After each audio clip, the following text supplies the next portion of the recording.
Dans un monde rempli de connexions numériques et d'interactions sociales constantes, l'idée de la solitude peut sembler terrifiante ou même indésirable.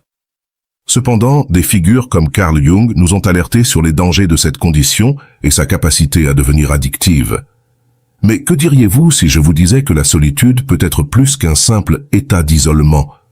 Cette vidéo plonge dans les profondeurs de la solitude, explorant ses nuances et révélant pourquoi, dans certains cas, il est préférable d'être seul que de désirer être accompagné. Tout au long de ce voyage, nous examinerons les réflexions de penseurs tels que Jung, Rousseau et Nietzsche, déchiffrant les mystères et les avantages de la solitude. Préparez-vous à remettre en question vos propres idées préconçues et à découvrir le pouvoir transformateur de l'authenticité qui se trouve dans la tranquillité solitaire. Mais avant de commencer, je vous serais extrêmement reconnaissant si vous appuyez sur le pouce levé, car cela m'aide à faire connaître cette philosophie à plus de personnes. Si vous ne voulez manquer aucune vidéo, abonnez-vous et activez la cloche. Carl Jung a déclaré que la solitude est dangereuse et addictive. Quand vous réalisez la paix qui existe en elle, vous ne voulez plus vous occuper des gens. Souvent, les gens voient les solitaires comme des individus atypiques, des personnes qui, pour une raison ou une autre, ne s'adaptent pas bien aux autres.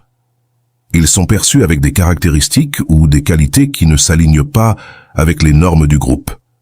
En fait, dans certains cas, cela est vrai, car de nombreuses personnes qui passent la majeure partie de leur temps seules ont des difficultés à s'intégrer aux autres. Dans certains cas, ces personnes peuvent être hostiles envers le monde, quelque chose qui peut provenir d'expériences négatives avec d'autres êtres humains. Le troupeau craint souvent le soi-disant loup solitaire, car cet individu est enveloppé de mystères et peu de gens savent ce qu'il fait. Dans de nombreux cas, être seul a une mauvaise réputation. Après tout, une grande partie de notre bonheur provient du temps passé avec d'autres personnes. Bien que cela soit vrai, les autres peuvent aussi être une source de souffrance significative. Si les expériences d'une personne avec d'autres ont été douloureuses et traumatisantes à plusieurs reprises, il n'est pas surprenant que cet individu préfère la solitude à la compagnie. Cette vidéo explore la nature de la solitude, ce que Carl Jung et d'autres penseurs en ont dit et pourquoi, dans de nombreux cas, il est préférable d'être seul que de désirer être accompagné. Imaginez vous réveiller seul, sauter du lit, aller à la cuisine et ouvrir le réfrigérateur. Tout ce qui s'y trouve vous appartient. Il en va de même pour le reste de votre espace. Vous l'avez organisé à votre goût, sans faire de concessions. Dans vos appartements, vous pouvez faire ce que vous voulez quand vous voulez, sans tenir compte des préférences de quiconque. Vous êtes le souverain absolu de votre espace de vie et vous appréciez cette liberté unique et irremplaçable. Derrière des portes closes, la solitude est douce. C'est le plaisir de ne pas avoir à traiter avec d'autres personnes, des personnes qui, d'un côté, peuvent enrichir nos vies de diverses manières, mais qui, de l'autre, peuvent être des sources significatives de douleur. Soyons honnêtes, dans de nombreux cas, ce n'est pas le travail qui rend les lieux de travail toxiques, mais les personnes qui s'y trouvent. Ce n'est pas l'école elle-même qui rend certains enfants malheureux, mais les mauvais enseignants et les intimidateurs. Les êtres humains ont la capacité de se rendre malheureux les uns les autres, mais aussi d'apporter du plaisir, du confort et du bonheur. L'interaction humaine est, en essence, un échange. Plus nous interagissons, plus nous faisons face aux côtés sombres de nos semblables. Plus nous nous éloignons de l'humanité, moins nous faisons face à la toxicité humaine et au stress de traiter avec des personnes intrusives, ingrates, arrogantes, malhonnêtes, jalouses et grognons. Comme Marco Aurelio le décrivait à propos des personnes difficiles qu'il rencontrait chaque jour, il n'est pas surprenant que le sage décrit dans le livre taoïste Chuang Tzu ait rejeté le poste de gouvernant du royaume, choisissant une vie solitaire dans une cabane au bord de la rivière, où il pêchait et était en paix. Être seul est un plaisir, et lorsque la joie de la solitude nous attrape, elle peut devenir addictive. L'absence de regard critique, la paix et la tranquillité, la liberté. Un homme seul peut être lui-même lorsqu'il est seul. Arthur Schopenhauer a écrit « Si tu n'aimes pas la solitude, tu n'aimeras pas la liberté, car c'est seulement lorsque tu es seul que tu es vraiment libre. » La solitude fournit un espace où vous n'êtes pas limité par les normes sociales, ni par les besoins et désirs des autres. Il n'y a personne à proximité pour vous dire quoi penser ou faire, et vous n'avez pas à faire de concessions pour qui que ce soit. Nous pouvons nous promener, exprimer nos opinions sans les restrictions de ce qui est politiquement correct, et consacrons-nous aux passe-temps les plus étranges, sans que cela n'importe à personne. Clairement, il vaut mieux être seul, profitant de sa propre compagnie et des avantages d'être hors du regard des autres, que de désirer être accompagné tout en souffrant de leur présence. Passer du temps seul a une signification profonde dans diverses traditions religieuses, comme le bouddhisme. En fait, Bouddha a exhorté les gens à s'éloigner de la vie sociale et à considérer la solitude comme la pierre angulaire de l'illumination spirituelle. Carl Jung et de nombreux autres philosophes ont également reconnu la valeur de la solitude. Jan Jaes, le Russe, a admis qu'il aimait la solitude, car elle l'éloignait de l'animosité humaine tout en profitant du sourire de la nature. Un autre penseur qui a exploré la solitude était Henry David Thoreau, qui a écrit un livre sur ses expériences de vie seul dans les bois. Explorons brièvement quelques idées philosophiques sur la solitude.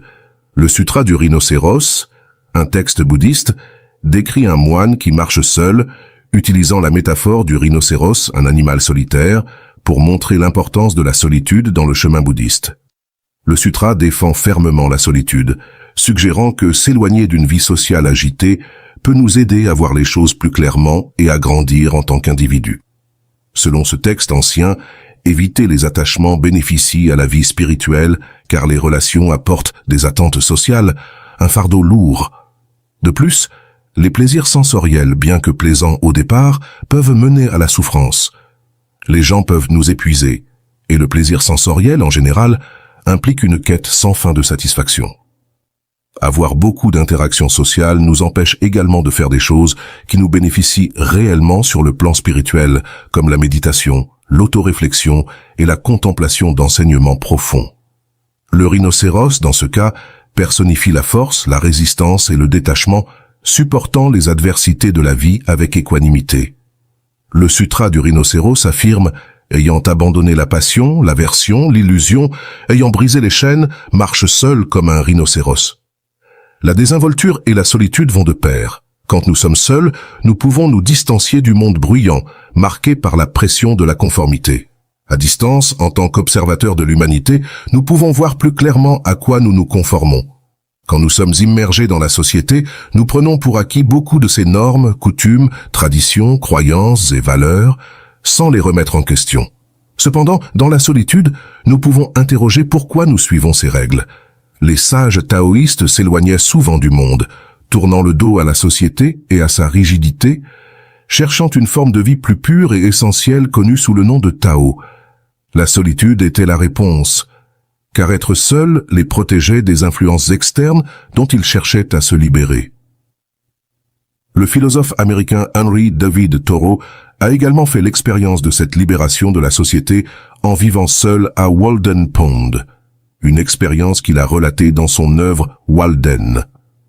Dans sa solitude, il a découvert le plaisir de se rapprocher de la nature, de la simplicité et de l'autosuffisance. Pense-y. La plupart des gens sont constamment entourés de distractions.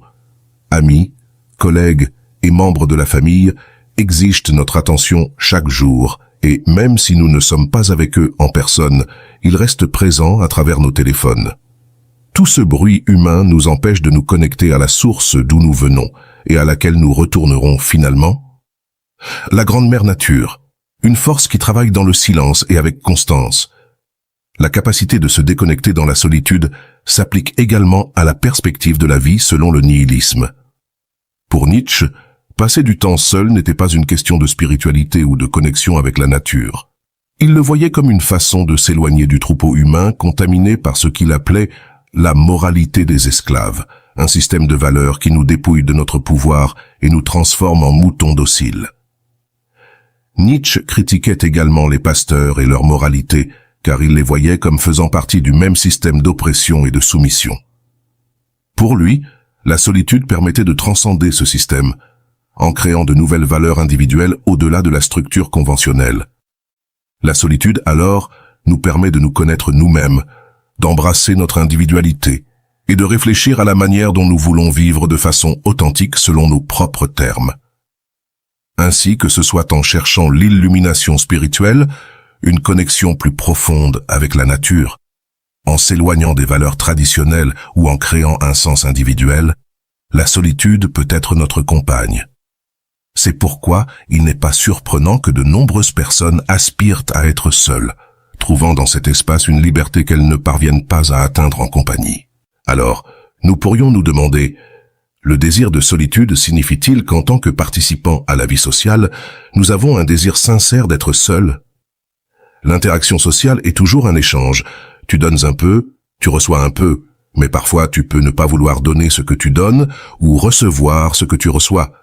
Dans ces cas, l'interaction sociale devient un fardeau, quelque chose qui nous coûte plus que ce que cela nous apporte. Une relation intime peut être très enrichissante et une opportunité de croissance personnelle, mais elle nous prive aussi de la liberté d'être célibataire et de profiter de la paix de ne pas avoir à considérer constamment une autre personne. D'un autre côté, une vie sociale active peut être très amusante, mais plus nous socialisons, moins de temps nous avons pour des pratiques comme la méditation et la croissance spirituelle. Comme le décrit l'extrait du rhinocéros, faire partie d'un groupe ou d'un système de croyances nous procure soutien, sens et communauté, mais souvent au détriment de notre authenticité et de notre individualité, des qualités célébrées par des philosophes comme Emerson et Nietzsche. Être impliqué avec l'humanité en général peut être bénéfique à bien des égards, mais cela peut aussi se faire au détriment de notre connexion avec la nature, quelque chose que les sages taoïstes et le philosophe Thoreau valorisaient profondément. L'interaction sociale a un prix, et parfois ce prix est très élevé. Cependant, la solitude a aussi un coût, surtout quand elle est excessive et indésirable. Pour certains, passer trop de temps loin des gens peut être nuisible, et l'isolement est un problème croissant. Certaines personnes désirent l'interaction sociale, mais ont des difficultés à la réaliser. Ainsi, oui, il est préférable d'être seul que de désirer être accompagné, mais il est également préférable de ne pas être seul que de désirer ne pas l'être. Il existe un équilibre que nous devons trouver, et ce n'est pas quelque chose de statique. Cela dépend de qui nous sommes, de notre situation de vie et de nos besoins à un moment donné. Atteindre cet équilibre nécessite une auto-réflexion quotidienne. Nous demander ce que nous voulons et ce dont nous avons besoin maintenant. Nous ne traitons pas avec des absolus. Mon désir de solitude change constamment, tout comme mon désir d'interaction sociale. Cette auto-exploration continue m'aide à équilibrer solitude et compagnie. Plus je reste fidèle à moi-même, plus mes relations avec moi-même et avec les autres deviennent saines. Être seul n'est pas toujours agréable, mais il n'est pas non plus sain d'être entouré de gens et de désirer être seul. Changer la situation nécessite du courage. En ce qui concerne la solitude, il faut du courage pour admettre que la situation actuelle n'est pas satisfaisante et pour agir afin de sortir de notre zone de confort. Il est également nécessaire de reconnaître quand nous avons besoin de temps seul, en nous éloignant de la vie sociale, même si ce n'est que temporairement. Dans certains cas, cela implique d'admettre que les personnes qui nous entourent causent plus de mal que de bien, surtout dans des situations d'abus. Parfois, suivre l'appel à la solitude, ou au moins se séparer de l'agresseur, peut être la meilleure chose à faire. La question est de savoir si nous sommes prêts et capables de nous éloigner. Malheureusement, de nombreuses personnes ont peur d'être seules. Mais qu'y a-t-il à craindre si nos besoins fondamentaux, alimentation, abri et sécurité sont satisfaits? Apprendre à se sentir à l'aise et heureux dans la solitude réduit l'attachement aux autres, diminue le pouvoir qu'ils ont sur nous et facilite l'éloignement des personnes toxiques ou abusives. Il vaut mieux être seul que de désirer être accompagné, car dans la solitude, nous trouvons une force que nous pensions souvent devoir chercher chez les autres. J'espère que cette vidéo a été une expérience enrichissante, t'aidant à explorer le fascinant monde de la solitude et ses multiples facettes. Si tu as apprécié le contenu et trouvé de la valeur dans nos réflexions, je t'invite à laisser un like, à t'abonner pour plus de contenus similaires et à partager tes pensées dans les commentaires. Ton soutien compte beaucoup et nous permet de continuer à explorer des sujets profonds comme celui-ci. À la prochaine.